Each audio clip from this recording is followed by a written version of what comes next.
जब 10 मुहर्रम को इमाम हुसैन अलैहिस्सलाम को करबला के तपते मैदान में प्यासा शहीद कर दिया गया तो उनका मुबारक जिस्म बिना कफन के जमीन पर छोड़ दिया गया। उनके मुबारक जिस्म पर घोड़े दौड़ाए गए और फिर उनका मुबारक सर भाले पर टांग दिया।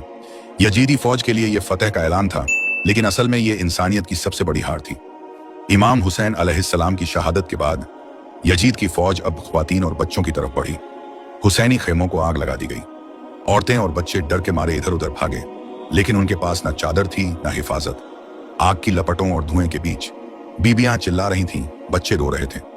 उसी बीच हजरत सकीना सलामुल्लाह अलैहा, जो इमाम हुसैन अलैहिस्सलाम की छोटी बेटी थी, अपने बाबा को ढूंढ रही थीं। तभी सिमर ने हजरत सकीना को देखा और कहा, यह तो हुसैन की बेटी है। सिमर मलाउन फौरन हजरत सकीना के पास गया और उनकी कानों से बालियां खींच ली। उनके कान जख्मी हो गए। क्या कसूर था उस मासूम बच्ची का? सिर्फ ये कि वो हुसैन अलैहिस्सलाम की बेटी थी। इमाम हुसैन अलैहिस्सलाम का सर, जिसे रसूलुल्लाह ने अपने होंठों से चूमा था, उसे एक भाले पर टांगा गया। सूरज की गर्मी में सबके सामने उस सर को लोगों के बीच घुमाया गया। यजीदी सिपाही इस पर फख्र कर रहे थे, लेकिन वो ये नहीं जानते थे कि उन्होंने अपना ठिकाना हमेशा हमेशा के लिए जहन्नम बना लिया था। यजीदी फौज ने बीबियों के कपड़े, चादरें, यहां तक कि छोटे बच्चों की चीजें तक छीन ली। उन्हें लगा था कि हुसैन अलैहिस्सलाम के खेमों में सोना, चांदी और माल मिलेगा, लेकिन जब कुछ ना मिला तो उन्होंने जुल्म करके अपना दिल ठंडा किया। इमाम जैनुल आबिदीन अलैहिस्सलाम, जो उस वक्त बहुत बीमार थे, उन्हें भी कैद कर लिया गया। उनके गले में लोहे का तोक था, हाथों और पैरों में बेड़ियां थीं और उन्हें रस्सियों में बांधकर घसीटा गया। बीबियों और बच्चों को कैदी बना लिया गया। बीबी जैनब सलामुल्लाह अलैहा और बाकी ख्वातीन और बच्चों को रस्सियों से बांधकर ऊंटों पर बिठाया गया और जो भी बच्चा ऊंट से नीचे गिर जाता वो वहीं पर ही शहीद हो जाता। और बीवियों के पास ना चादर थी ना पर्दा, और इस काफिले को कूफा की तरफ रवाना किया गया। करबला का मंजर अब वीरान हो चुका था। बीबियां और बच्चे अब कैद हो चुके थे। यजीदी सिपाहियों ने उन्हें रस्सियों से बांध दिया। कुछ के हाथ पीछे से बंधे, कुछ के गले में तोक और पैरों में जंजीरें थीं। बीबी जैनब सलामुल्लाह अलैहा और दूसरी शरीफ खवातीन को बिना चादर, बिना हिजाब के ऊंटों पर बैठाया गया। छोटे छोटे बच्चे, जिन्होंने अब तक अपने बाबा, चाचा, भाई सबको शहीद होते देखा था, अब भूखे प्यासे इस काफिले का हिस्सा थे। हजरत सकीना सलामुल्लाह अलैहा बार बार रोती थीं, मेरे बाबा कहाँ हैं? मुझे बाबा के पास ले चलो। जब यह काफिला कूफा पहुंचा तो इसका इस्तकबाल पत्थरों और गर्म पानी से किया गया। बीबी जैनब सलामुल्लाह अलैहा ने वहीं खुद को संभाला और भीड़ से कहा, क्या तुम्हें शर्म नहीं आती? क्या तुम नहीं जानते हम कौन हैं?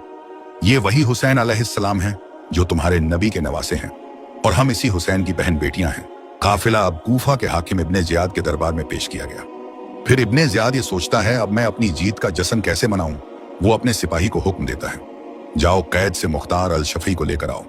मुख्तार अल शफी को जब दरबार में लाया जाता है तो उनके सामने इमाम हुसैन का सर पेश किया जाता है। तो हजरत मुख्तार कहते हैं, ये इब्ने ज़ियाद, ये सर किसका है? वो हंस हंस के कहता है, ये तेरे इमाम हुसैन का सर है। हजरत मुख्तार इब्ने ज़ियाद की गर्दन पकड़ लेते हैं। इतने में इमाम सज्जाद हजरत मुख्तार के कंधे पर हाथ रखकर कहते हैं, ए मुख्तार सब्र करो। फिर हजरत मुख्तार वहीं बैठकर रोने लगते हैं। फिर उन्हें कैद कर लिया जाता है। कुछ दिनों तक यह काफिला कुफा में ही रहता है, क्योंकि यजीद ने हुक्म दिया था जब तक शाम शहर पूरा सज नहीं जाता तब तक इस काफिले को शाम तक ना लाया जाए।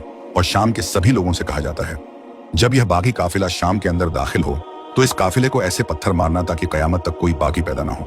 जब यह काफिला शाम के अंदर पहुंचता है तो शाम के सभी लोग अपनी छतों पर खड़े हो जाते हैं और ऊपर से इस काफिले को पत्थर पर पत्थर मारते ही रह जाते हैं। फिर यह काफिला यजीद के दरबार में पहुंचता है। यजीद दरबार में खड़ा होकर इमाम हुसैन के सर की तौहीन करने लगता है और कहता है, काश आज मेरे बड़े जिंदा होते तो मैं उनसे कहता, देखो मैंने किस तरह अली के खानदान से बद्र वहूद का बदला लिया है। और यजीद फिर इमाम हुसैन के सर की तौहीन कर रहा था।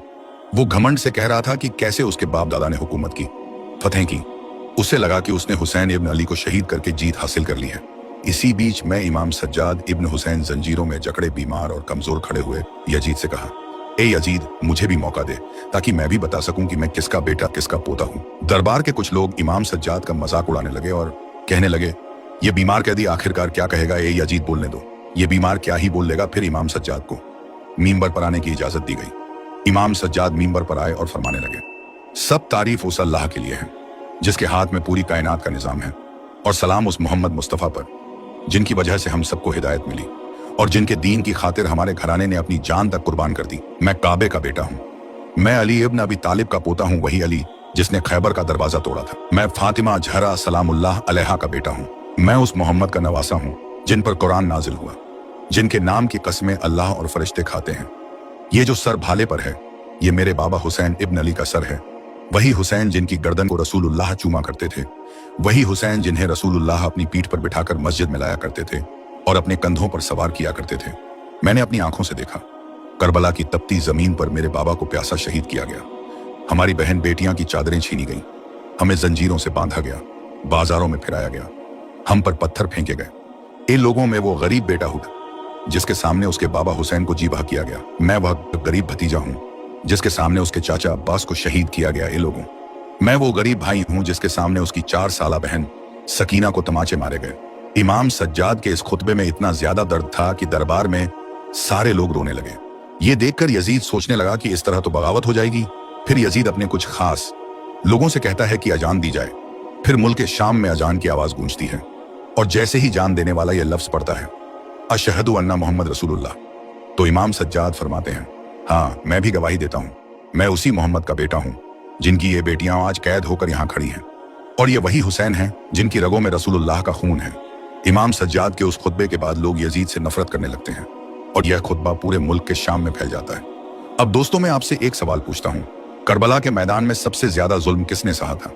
जिसने पूरा करबला का मंजर देखा था, अपना जवाब मुझे कमेंट में जरूर दें। यह सिर्फ कहानी नहीं बल्कि इंसानियत की सबसे बड़ी कुर्बानी है। इमाम हुसैन ने हमें सिखाया कि जुल्म के सामने सर कटा दो, पर जुल्म के सामने कभी सर झुकना नहीं चाहिए। बीबी ज़ैनब ने दिखाया कि औरत की आवाज भी जालिम के तख्त हिला सकती है। आज हमारा फर्ज है कि इस दर्द और हक की कहानी को अपने घर, स्कूल, दोस्तों और सोशल मीडिया तक पहुंचाएं। मजलिस, वीडियोस, रील्स, पोस्ट या महफिल में इसे बताएं। करबला सिर्फ 1400 साल पुराना वाकया नहीं बल्कि आज भी जालिम के खिलाफ खड़े होने का नाम है। इसे सिर्फ मत सुनो, आगे पहुंचाओ। अपने बच्चों को हुसैन का पैगाम सिखाओ। मजलिस में, वीडियो में, महफिल में, सोशल मीडिया पर शेयर करो, ताकि हर जमाने में हुसैनियत जिंदा रहे और जुल्म के तख्त हिलते रहें। करबला का पैगाम यही है, जुल्म के सामने सर झुका दो तो इंसानियत मर जाती है, जुल्म के खिलाफ खड़े हो जाओ तो हुसैनियत जिंदा रहती है। आप सभी कमेंट में लिखे हुसैनियत जिंदाबाद।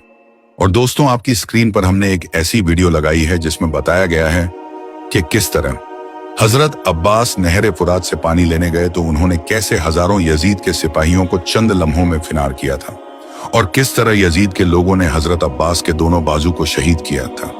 वीडियो आपकी स्क्रीन पर लगी है, क्लिक करके अभी देखें। और आप लोग करबला का कौन सा वाकया सुनना चाहते हैं?